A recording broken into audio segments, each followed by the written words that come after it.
èèyàn lé èyí tún lágbára o, èyí tá a gbọ́ èyí tún lágbára o. Wọ́n ní Iyalaje ń lérí, wọ́n ń léka fólórí Tobi o, wípé nítorí Tobi fi àbùkù kan ó fojú ń gbolẹ̀. Èyí tún lágbára o, wípé òun máa fi ojú Tobi hàn èèmù, wípé gbogbo nǹkan táwọn ṣe tí lè fi jóná gbogbo ẹ̀ làwọn máa fi síta o. Bí a ṣe gbọ́ ni o, ẹ̀yin ará ilé. Ẹ káàbọ̀ sí Mashola Gist TV. Ṣé àlàáfíà ni ẹwà gbogbo lè ń kọ́? A máa ń sọ̀rọ̀ nípa celebrity gist, royal gist, politics àti gbogbo nǹkan tó ń ṣẹlẹ̀ ní agbègbè orílẹ̀-èdè bàbá wa ní ilẹ̀ Nàìjíríà. À ń sọ̀rọ̀ nípa celebrity gist, royal gist, politics àti gbogbo nǹkan tó bá ti ń ṣẹlẹ̀ gbogbo ẹ̀ la máa ń mú wá. Ẹ̀yin èèyàn lè à ń ṣe advertisement lórí channel yẹn, kàn sí wa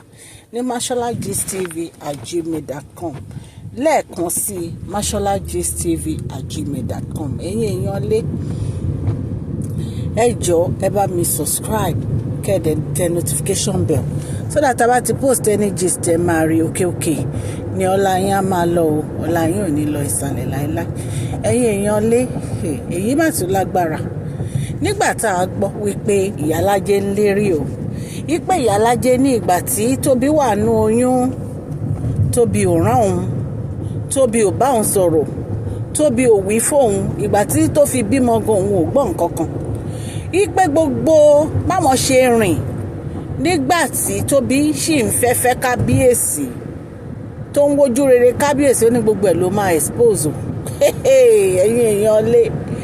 ó ní gbogbo ẹ̀ ló máa expose pátápátá. Wípé gbogbo ibi tó ń mú Tobi lọ́ba lọ, Tobi lọ́ba, ó ní gbogbo ibi tó ń mú lọ, ó ní gbogbo ẹ̀ ló máa wí fáráyé gbọ́ o. Ó ní gbogbo àwọn èèyàn wọ́n máa rí gbogbo nǹkan tí àwọn ṣe, gbogbo ẹ̀ ló máa jẹ́ káwọn èèyàn rí. Ẹ̀yin èèyàn lé wọ́n ní Tobi lọ́ba ní kò sí nǹkan tó lè ṣe. Wípé Tobi lòun ò ṣe Iyalaje. Ẹ̀yin èèyàn lé nǹkan tèmi kàn fẹ́ sọ ni pé kí Iyalaje kó fi Tobi sílẹ̀. Ẹ ti mú Tobi, ẹ ti mú kábíyèsí, kò sí wàhálà ń bẹ̀. Èèyàn kan ló mú yàn mọ̀yàn, ṣùgbọ́n kí Tobi kó support kábíyèsí bó ṣe ń support ẹ̀ àti Queen Naomi, ìyẹn ló máa mú ìrọ̀rùn wá, ìyẹn ló máa mú àlàáfíà wá. Iyalaje ń bínú nítorí pé Tobi ò jẹ́ kí wọ́n mọ step tí ó take lórí ọ̀rọ̀ àwọn ìbejì. Wọ́n ní pé wọ́n yọ ayọ̀ ọmọ fún àwọn ò mọ anything nípa ìbejì Tobi. Wọ́n ní Iyalaje ń bínú pé Tobi fi ojú olóore gúngi. Ṣùgbọ́n any secret tí Iyalaje bá ní lọ́wọ́ tí wọ́n bá tiẹ̀ sọ, tí Tobi bá ti bẹ kábíyèsí, ó ti tán. The major thing ni pé kí Tobi ti máa support kábíyèsí. That's the major thing. Tí Tobi bá ti ń support kábíyèsí, kò sí wàhálà, kò sí dààmú, kò sí ṣòro. Ẹ̀yin náà dẹ̀ mọ̀ wípé kábíyèsí ti sọ fún wọn pé kò sí ẹni tó lè gba àyè Queen Naomi nínú ìgbésí ayé àwọn. Wípé ọ̀tọ̀ ni àyè Queen Naomi. Wípé even gan ọ̀tọ̀ ni àyè Tadenikawo. Nobody can replace Tadenikawo. Ní àtàwọn blood àwọn ni flesh àwọn ni Tadenikawo. Torí gbogbo ìgbésẹ̀ tí wọ́n ní Iyalaje ń gbé ńgbà yẹn ni pé kí àárín kábíyèsí àti Queen Naomi fi dàrú. Allegedly bá ṣe gbọ́ ni o. Torí wọ́n ní torí ẹ̀ ló fi introduce àwọn obìnrin yìí sí kábíyèsí.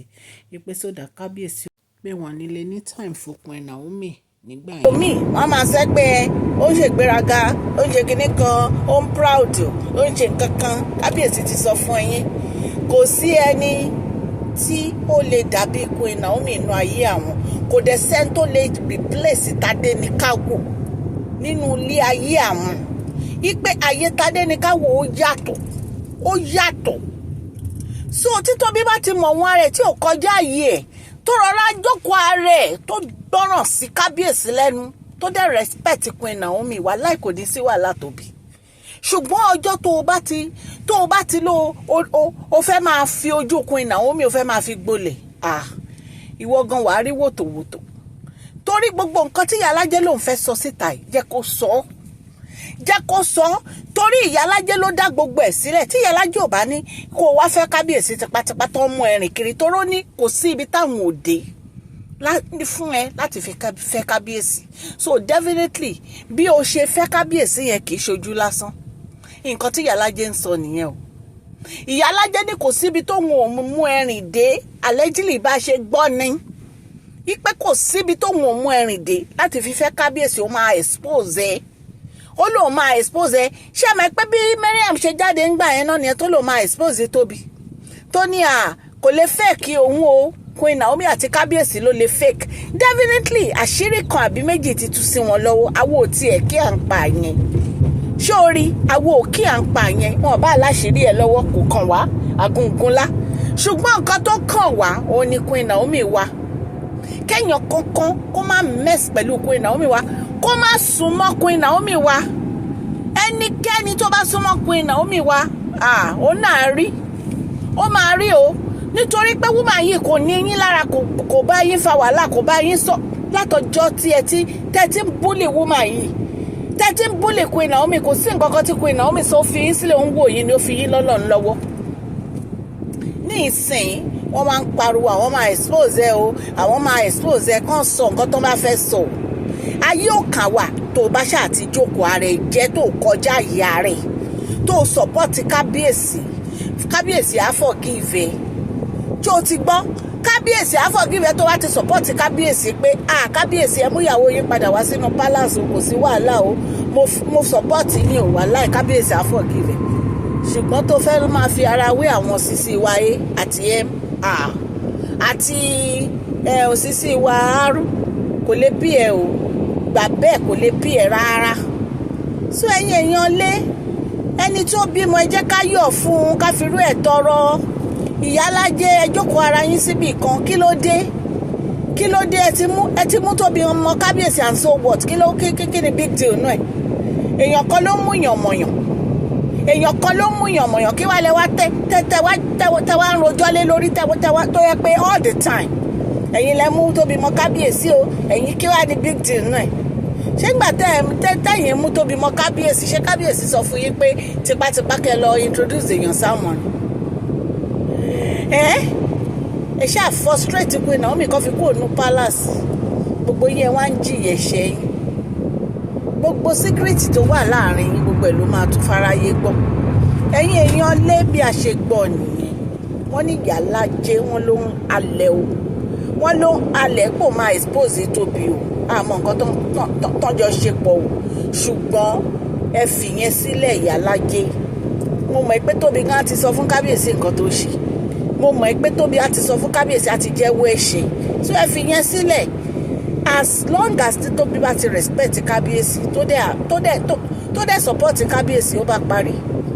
bá parí kò sí nǹkan tẹ́ lè sọ tí kábíyèsí gan máa gbọ́ tó rántí mo ró èèyàn tẹ́ jẹ́ ẹ̀yin èèyàn lé ẹ jọ̀ọ́ bá mi fún fídíò yìí ní thumbs up o àwọn advertise fún connection center store ẹ bá wọn ra bàtà alálùbáríkà bàtà tó jẹ́ pé tẹ́ bá ti ń wọ̀ báyìí kò ní já tó jẹ́ pé ilẹ̀ báyìí máa wọ̀ kì í ṣe àwọn bàtà àlùsí tó jẹ́ pé téèyàn bá ti wọ̀ ẹ lòdì ẹyọ kan ẹnu ẹ máa ṣí ni àwọn ń tarú àwọn bàtà rádaràda báyìí Italian shoe ni wọ́n ń tà wọ́n bẹ̀rẹ̀ láti size 8 sí dé 14 kò sí kọ́lọ̀ tẹ́ ẹ fẹ́ tí wọ́n ní wọ́n ń ta palm wọ́n ń ta slippers wọ́n ń ta sandal ẹ kọ sí wọn ní connection center store